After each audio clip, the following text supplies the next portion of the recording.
नमस्ते, थर्ड आई में आपका स्वागत है। बिहार का विश्वास मत पास हो गया। बिहार का विश्वास मत थोड़ा लोगों को इसलिए नजर हो गई थी क्योंकि पॉलिटिक्स में आजकल ये बहुत आम हो गया कि कुछ लोग उधर भागे, कुछ लोग इधर भागे, कुछ लोग यहाँ गए, कुछ लोग वहाँ गए। हालांकि ऐसा कुछ था नहीं, मैंने कल भी कहा था, उससे पहले भी मैं, कि बिहार में विश्वास मत पास होने में कोई ऐसी दिक्कत नहीं है। लेकिन ये पहले दिन से पता है कि जो मार्जिन है वो बहुत कंफर्टेबल नहीं है। 122 अगर आपका मैजिक फिगर है जिस पे आप सरकार बना सकते हैं, तो आप 128 129 लोगों को लेके बहुत कंफर्टेबली नहीं बैठे हैं। आज एक तरह से 2 बार वोट हुआ।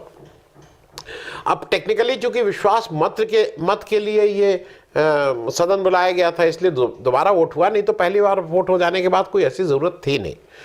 पहला वोट ये हुआ कि जो स्पीकर साहब थे उसमें उनके में अविश्वास की बात की गई थी कि उसमें सदन को विश्वास नहीं रह गया है।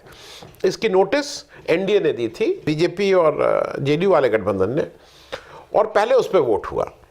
तो उस पर वोट पे 125 वोट पड़े एनडीए के पक्ष में और 112 वोट पड़े महागठबंधन के पक्ष में।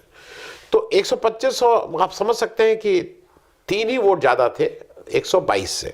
हालांकि महागठबंधन के मुकाबले 13 वोट ज़्यादा थे। अब 2-3 चीज़ें बहुत स्पष्ट हो गई उस समय। एक तो ये हो गया कि 3 विधायक जो आरजेडी के थे वो सामने उधर जाके बैठे हुए दिखाई पड़े, जिनको जब तेजस्वी यादव ने अपनी बात कही तो उन्होंने एड्रेस करते समय उनसे भी बात कही, उनको भी एड्रेस किया। 5 विधायक, जैसा सम्राट चौधरी ने बताया कि 5 विधायक उनकी तरफ के भी गायब हैं, और उन्होंने उनको धमकी भी दी कि अगर मतलब अब देखा जाएगा और तुम्हारा बिल्कुल हिसाब किया जाएगा और सब तुम्हारी जांच होगी इत्यादि इत्यादि। नीतीश जी ने भी कहा कि इन लोगों की जांच होगी। अब जरा पहले थोड़ा किसने क्या कहा उस पर बात कर लें और फिर इसका रिपरकशन बिहार और इंडिया अलायंस को लेके क्या पड़ेगा। आज जो मतलब मुझे ऐसा लगता है कि आज तेजस्वी यादव का दिन था। उसके 2-3 कारण हैं। एक तो कारण यह है कि नीतीश जी के पास या बीजेपी के पास कुछ कहने को तो था नहीं। क्यों सरकार से इधर से उधर चले गए, क्यों सरकार पहले उधर से इधर आ गए थे, इसमें कोई वो नहीं था, कोई एक्सप्लेनेशन नहीं था। तेजस्वी ने, यादव जी ने, आज मुझे ऐसा लगा कि एक तो बहुत मैच्योर, और उनके भाषण में कहीं वो उस तरह का जैसे लोग गुस्से में, उग्रता में बोलने लगते हैं, उस तरह का पुट नहीं था। उन्होंने सब लोगों से कहा कि भाई मैं छोटा हूं और ये तो मेरे चाचा हैं, और उन्होंने एक एक बात को लोगों के सामने खुलासा किया।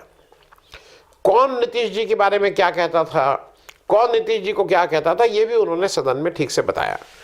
जीतन राम मांझी जी नीतीश के बारे में क्या क्या कहते थे, उन्होंने जीतन राम मांझी से पूछा कि आप ही बता दीजिए, और उसमें उन्होंने कभी जीतन राम मांझी ये कहते थे कि नीतीश जी का थोड़ा दिमागी संतुलन खराब हो गया है, इसलिए उनको इलाज की ज़रूरत है। तो उन्होंने कहा कि भाई ये तो आप ही कहते थे, और अगर आप सही में उनके हितैषी हैं तो जाके वहाँ नीतीश जी का इलाज कराइए। कुछ इस तरह की बातें हुई। लेकिन तेजस्वी यादव 40 मिनट बोले, लंबा बोले, अच्छा बोले, और उनमें कोई हड़बड़ाहट नहीं थी, और कहीं से भी कोई कटुता नहीं दिखाई दी मुझे। कॉन्फिडेंट दिखे। दूसरी तरफ जब बीजेपी के पक्ष और एनडीए के पक्ष के बोलने की बात आई, तो बाकी तो जो बोलना था बोले ही। नीतीश जी को मुझे जब भी वो बोलते मुझे अफसोस होता है।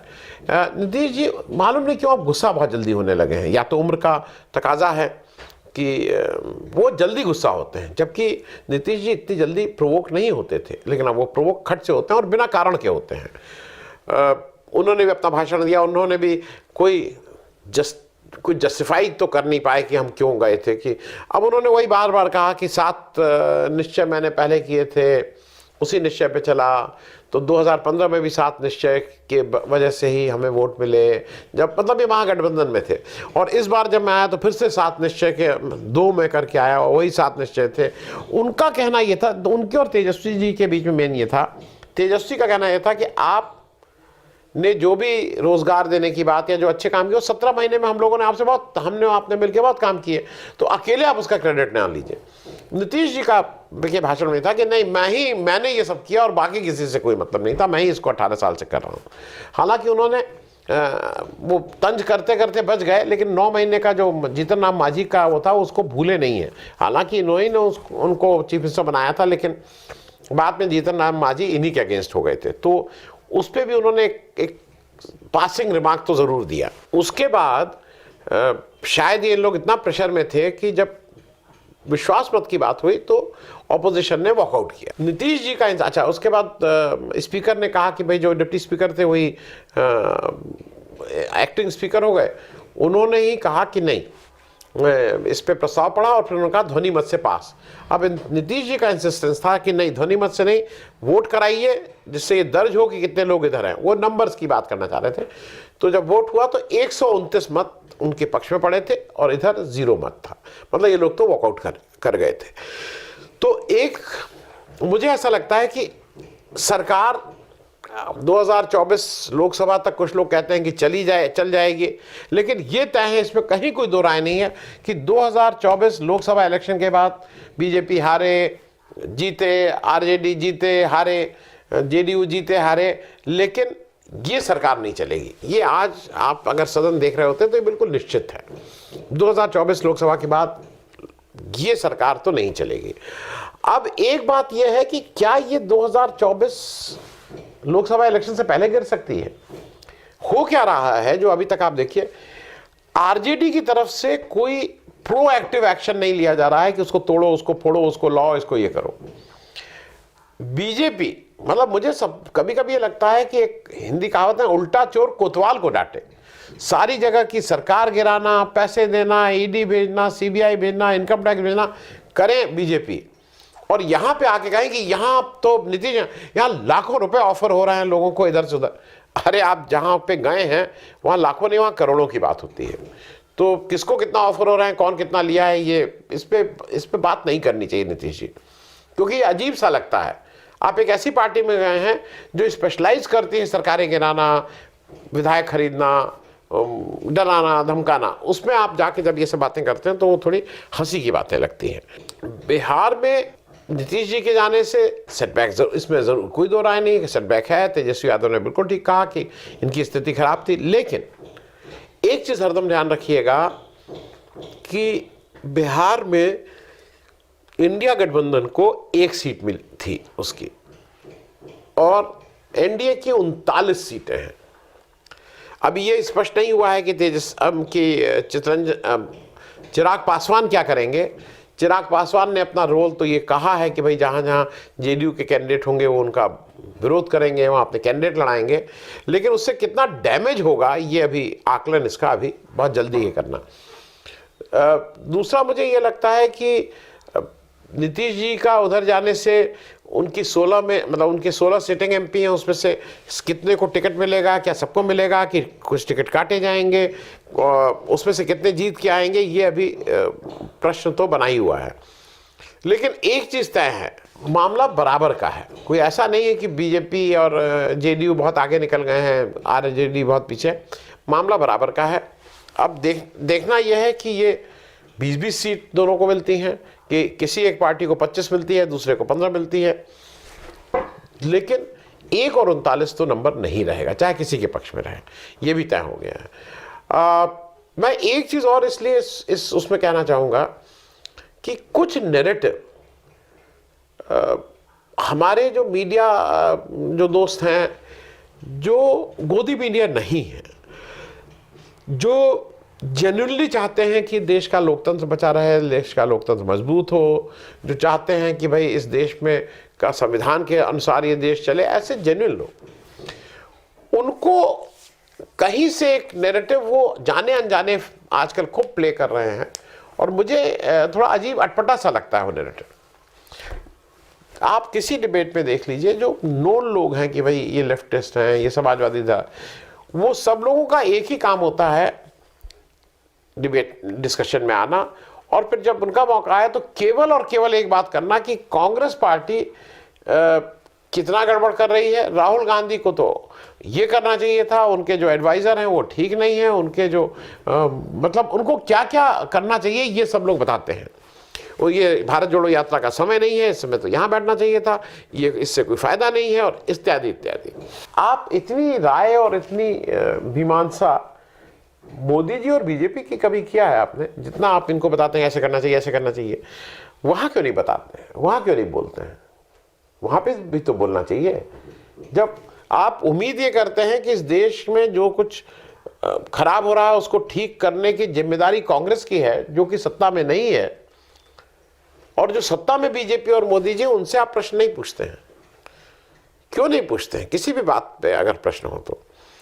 दूसरा, मुझे एक चीज ये लग रही है कि ये जो इंडिया अलायंस है ना, ये कुछ लोगों के लिए जरूर मतलब टेक्निकली तो अभी तक एक ही पार्टी टूट के गई है, जेडीयू, लेकिन कुछ लोगों की मजबूरी है कि उनको इंडिया अलायंस में रहना है, कुछ लोगों की मजबूरी है कि उनको इंडिया अलायंस के साथ दिखना है।